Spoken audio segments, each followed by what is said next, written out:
Moaña reclaman que se limpe esa veiga invadida pola maleza. Onte no pleno vivironse momentos de certa tensión, se presentaron ali pois valle 100 veciños, alrededor de 180, e nos estamos con Vicente Manso. Moi boa tarde, Vicente. Boa tarde. Nos entendemos que os veciños din que non saben quen son os donos. Sí. Pero no caso de que se dé con eles poden ser sancionados, non? Sí, claro que sí. Bueno, eu veía que iso era unha finca urbana, non? Entón, como finca urbana, está tamén catastro, é fácil saber quen é.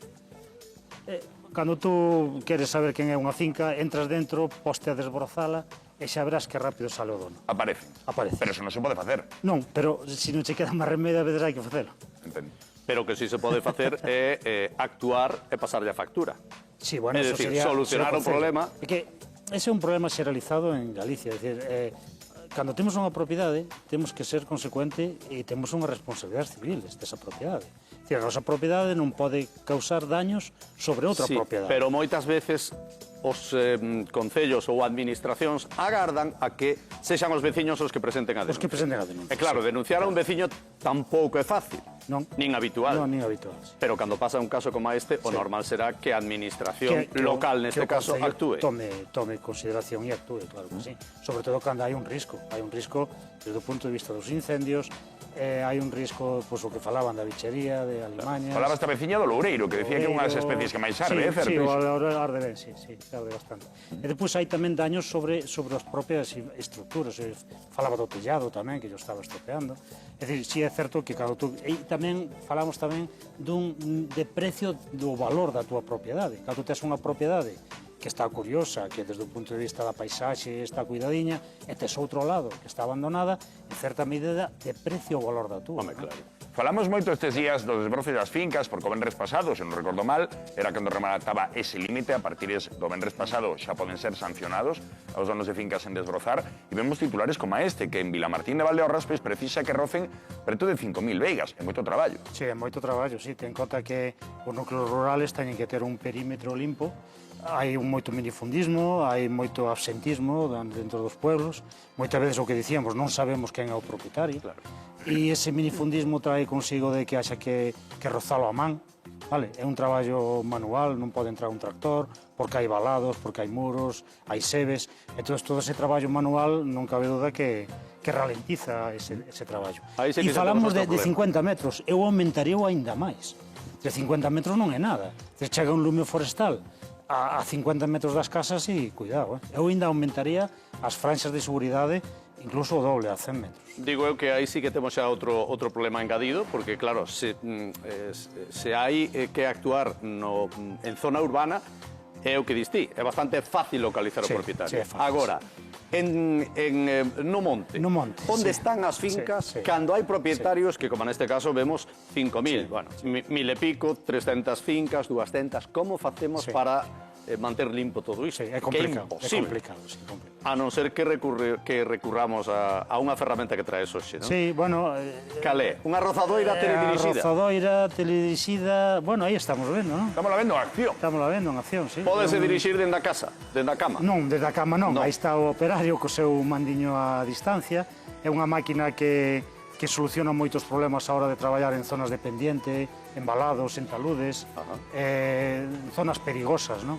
Neste caso está traballando en unha zona dun polígono industrial e está facendo un traballo estupendo. O que pasa é que, claro, isto só é asequible a empresas que se dedican... Claro, ia che dicir, pero isto é unha máquina profesional. É unha máquina que... Por lo tanto, temos que recurrir unha vez máis a profesionais. Non sei exactamente, pero pasa longo dos 100.000 euros. A máquina? Carai. Sí. Solo asequible por empresas especializadas. É que onde temos que recurrir a empresas especializadas. Entendemos, mira como leva as árbores. Sí, non, é unha pasada. Hoxe, con Vicente, non soimos falar de desbroces de fincas, hoxe vannos alertar dos perigos das escadas. Cada ano prodúcense 22.000 accidentes laborais relacionados con elas. E entendemos que moitos destes accidentes poden chegar a ser graves. Madre mía, 22.000 accidentes. Sí. Esos son moitos, Son moitos. Xa tuve que botar a bronca antes a...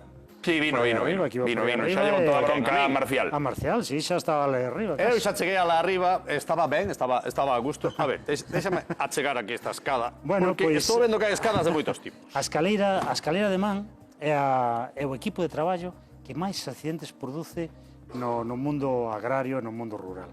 con diferencia. É o equipo de traballo que máis eficientes produce.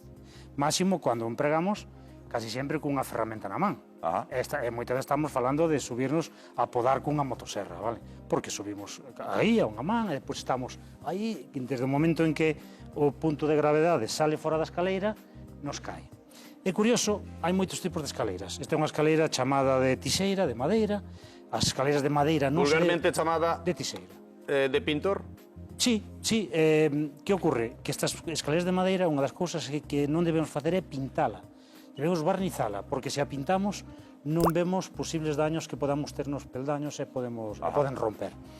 Esa que temos é unha escaleira de tramos, extensible, aí sería un tramo solo, non se pode usar a escaleira que é de tramos usando un solo tramo. Hai que usala no bloque completo, vale? Así non se podría usar.